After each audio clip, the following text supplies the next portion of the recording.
जाए। देर से सही हरियाणा सरकार ने सकारात्मक कदम उठाया और उस डीजीपी को छुट्टी भेज दिया। इसके लिए हमें एक तरफा बात नहीं करनी चाहिए। हरियाणा सरकार ने जो कदम उठाया है हम उसकी भी सराहना करते हैं कि उन्होंने कुछ तो कदम उठाया और उसको वहाँ छुट्टी पर भेज दिया और दूसरे डीजीपी को वहाँ लगाया गया और रोहतक के एसपी पर पहले ही कार्रवाई हुई। अब जो हमारी कमेटी है, हमारी कमेटी का हरियाणा सरकार पर दबाव बनाने का अभी उन्होंने अपना काम कर दिया। अब बात आ गई चंडीगढ़ प्रशासन पे। अब हमारी कमेटी का दूसरा निर्णय ये है कि हम हरियाणा सरकार के खिलाफ अब कोई आंदोलन या चलते रहेंगे वो, क्योंकि शांतिपूर्ण आंदोलन मेन इस कमेटी का जो फोकस है वो सारा चंडीगढ़ पर है, क्योंकि चंडीगढ़ पुलिस ने उसमें एफआईआर दर्ज की है। तो चंडीगढ़ पुलिस इसमें निष्पक्ष जांच करे। ये कमेटी कल 3 बजे के बाद माउंट व्यू होटल के पास खाली जगह है, शिवालिक व्यू के पास जगह है, वहाँ से सेक्टर 17 में वहाँ इकट्ठे होके और गवर्नर साहब को, प्रशासक को एक शांतिपूर्ण तरीके से, हम ये पहले भी कहते आए हैं, हमारा पूरे देश में आंदोलन हम बिल्कुल जो भी काम करेंगे शांतिपूर्ण तरीके से करेंगे। हमारा कोई भी आंदोलन हिंसक आंदोलन अब तक नहीं होगा और ना हुआ है। 17 सेक्टर से हम वो प्रोसेसन लेके और गवर्नर साहब को मेमोरेंडम दे के आएंगे कि उसमें जो है उचित कार्रवाई करें। ये आज हमने फैसला लिया इसका अपनी कमेटी का चंडीगढ़ पर हमने इस बात के लिए जांच के लिए पूरे हरियाणा से और पूरे देश से मैं अपील करना चाहूँगा कि अपने आंदोलन और अपनी डिमांड और न्याय के खिलाफ शांतिपूर्ण तरीके से अपने धरने जारी रखें। हरियाणा राजभवन के पंजाब राजभवन, पंजाब प्रशासक, पंजाब राजभवन, हरियाणा मैंने पहले कह दिया, हरियाणा अपनी कार्रवाई कर दी। वो कहते हैं हमने डीजीपी को हटा दिया। अब चंडीगढ़ पुलिस जाने, चंडीगढ़ प्रशासन जाने। तो इसके साथ सर आप बोल लेना कुछ।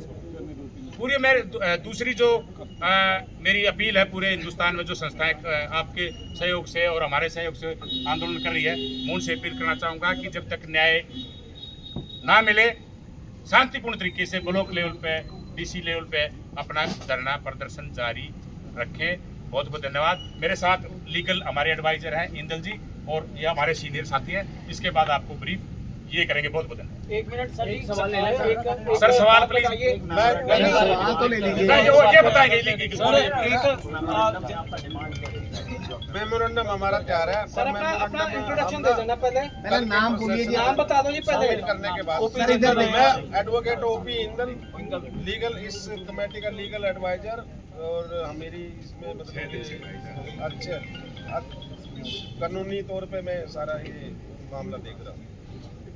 तो हमारी जयनारायण जी ने ब्रीफ कर दिया।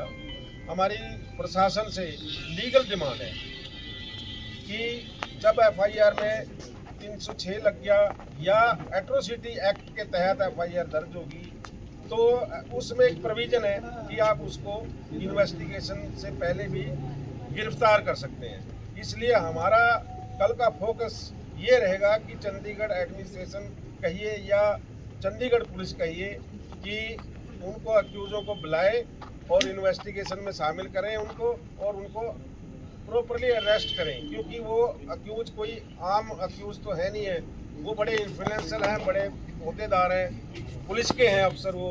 क्योंकि हमें डर है कि वो जो इसमें तथ्य हैं उनका तोड़ मरोड़ कर सकते हैं, विटनेस को डरा सकते हैं और मैनिपुलेशन भी कर सकते हैं हर सर्कमस्टांसेस का। तो हमारा फोकस रहेगा कि उनको जल्दी से जल्दी कस्टडी में लिया जाए और उसके बाद प्रॉपर इन्वेस्टिगेशन शुरू की जाए।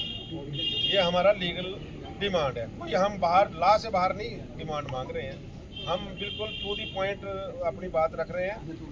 और जो इन्वेस्टिगेशन अभी तक यूटी पुलिस ने शुरू नहीं की है ऑन वन और अदर प्रोटेक्ट्स, भाई पहले जैसे कि इसकी पोस्टमार्टम रिपोर्ट नहीं है ऐसा वगैरह, जबकि जो प्राइमा फेसी एविडेंस है वो डाइंग डिक्लेरेशन मानी जाती है, क्योंकि वो अनरिब्यूटेड एविडेंस होता है एज पर एविडेंस एक्ट। तो हमारी ये डिमांड है कि ये dying declaration is sufficient evidence to arrest any accused if the FIR registered in the atrocity acts. Jindal साहब, अगर आप कह रहे हैं कि जो प्रभावित, जिस तरीके से आपने बात की कि इस तरीके से कार्रवाई की जानी चाहिए, बैंक डिक्लेरेशन जो है वो एक एविडेंस है, उसकी गिरफ्तारी की जा सकती है, लेकिन आज ही जो है रोहतक में एक ASI ने जो है वो अपने आप को गोली मारते हुए भाई पूरन कुमार जी के ऊपर कई तरीके की गंभीर आरोप खड़े कर दिए हैं। तो टाइम डिक्लेरेशन तो उसका भी होगा, तो इस मामले में अब जांच का दायरा जो है वो बड़ा हो गया। और आप जिस तरीके से, मेरा एक सवाल इसी के साथ जुड़ा हुआ है, निष्पक्ष जांच चंडीगढ़ पुलिस जो है वो कर रही है और निश्चित तौर पर करेगी भी, लेकिन उसका मानना ये है कि जब तक परिवार वाले पोस्टमार्टम या उसकी इजाज़त नहीं देते तो उसकी जाँच का दायरा आगे कैसे बढ़ेगा। देखिए, जहाँ तक आपका वो रोहतक की रोहतक वाली बात करी है, उसका अभी हमें मतलब कि ऑथेंटिसिटी का नहीं पता। हो सकता है कि हरियाणा में हुई है, DGP पे हम इतने बड़े बड़े आरोप लगा रहे हैं तो ये मैनिपुलेशन भी हो सकती है। और फिर दूसरी बात है, उसने जो बात कही है वो बड़ी मतलब कि अटपटी बातें हैं, जिसका कोई लीगल स्टैंड नहीं है। अनजस्टिफाइड बातें कर रहे हैं आप।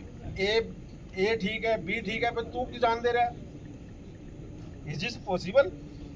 भाई मैं किसी और के लिए अपने आप को गोली मारूंगा, या अगर मेरे ऊपर पीड़ित कौन होता है गोली मारने या फांसी लेने वाला या सुसाइड करने वाला? खुद पीड़ित होता है ना। आज मतलब कि दुनिया का गीत गा के थोड़ी मरता है कोई, इसलिए हम उसको बिल्कुल सिरे से खारिज करते हैं उसकी बात को। हम उससे हमारा कोई से लेना देना नहीं है। बाकी सरकार उसका संज्ञान अपने लेवल आप पर एक लेगी। एडवोकेट हैं, हमें दुख है कि वो मरे बेचारा। लेकिन कानूनी सामने तौर होती है। पर टाइम डिक्लेरेशन को तो रिजेक्ट नहीं आप कर नहीं, सकते ना, क्योंकि सुसाइड नोट भी दिया उसने। नहीं, अगर वो ये कहता है मेरे से पैसे लिए फिर तो बनता एक्शन। वो कह रहे हैं कि मेरा SP ईमानदार है, DGP ईमानदार है। अब इस पे पुलिस को देखना है ना। हम मतलब कि ये काउंटर करने की है। दूसरी उसने जाट और नॉन जाट की बात की है। आप इससे अंदाजा लगा सकते हैं कि ये डाइवर्सिफिकेशन कर रहे हैं, मुद्दे को घुमाने की सोच कर रहे हैं और हमें हमारे मूवमेंट को बांटने की कोशिश कर रहे हैं कास्ट इशू पे। और कल जो सुबह आंदोलन शुरू जो होगा, हम नहीं होने देंगे। कितने बजे आप वहाँ से? हम 3 बजे 3:30 बजे हम लोग जो है यहाँ अपना 17 से स्टार्ट शिवालिक ब्यूटी पार्क से स्टार्ट होंगे, गवर्नर हाउस तक जाएंगे। ਸਰ ਇੱਕ SIT ਵੱਲੋਂ ਲੈਪਟਾਪ ਦੀ ਮੰਗ ਕੀਤੀ ਜਾ ਰਹੀ ਸੀਗੀ ਕਿ ਜੋ ਲੈਪਟਾਪ ਆ ਭਾਈ ਪੂਰਨ ਕੁਮਾਰ ਹੋਰਾਂ ਦਾ ਉਹ ਸੌਂਪਿਆ ਜਾਵੇ, ਉਹ ਲੈਪਟਾਪ ਕਿਉਂ ਨਹੀਂ ਸੌਂਪਿਆ ਜਾ ਰਿਹਾ ਹਜੇ ਤੱਕ ਜੀ? देखिए, ये फैमिली का मैटर है। अभी तक हम इस मसले और में पोस्टमार्टम को लेके कोई रजामंदी बनी है जनरल साहब? पोस्टमार्टम को लेके भाई पूरन कुमार जी के, देखिए, ये ना एक्चुअल में आज बड़े बड़े नेता आए, फैमिली को क्या आश्वासन दे गए हैं वो अभी तक हमने उनसे डिस्कस नहीं कर पाए, क्योंकि आपको पता है कि आज भारत के लोकसभा के अपोजिशन लीडर आए हैं, चिराग पासवान जी आए, और बड़े नेता आए हैं, और राहुल गांधी जी आए हैं ना, वही तो कह रहे अपोजिशन लीडर। तो ये कुछ परिवार के अंदर बैठ के उन्होंने डिसाइड करना। हमारी कमेटी उनकी एड एंड एडवाइस के आधार पे काम कर रही है। हम उनको डिक्टेट नहीं करेंगे। वो हमें जो हमारे से जो सहायता लेगी हम उसके लिए ये कमेटी बनाई है, ना कि वाइसा वर्षा है कि हम उनको डिक्लेयर। हाँ जी, बोलिए। चंडीगढ़ पुलिस ने लोकल कोर्ट में एप्लीकेशन लगाई है कि उन्हें परमिट किया जाए पोस्टमार्टम कराने के लिए, तो उनमें उसमें शायद नोटिस भी जारी होगा फैमिली को रिप्लाई फाइल करने में। वो देख लेंगे सर, वो अभी तक नोटिस मिला नहीं है, लीगल है, वो देख लेंगे, क्योंकि we will. Thank you very much. Thank you. Okay, thank you. आप लोगों का बहुत बहुत धन्यवाद।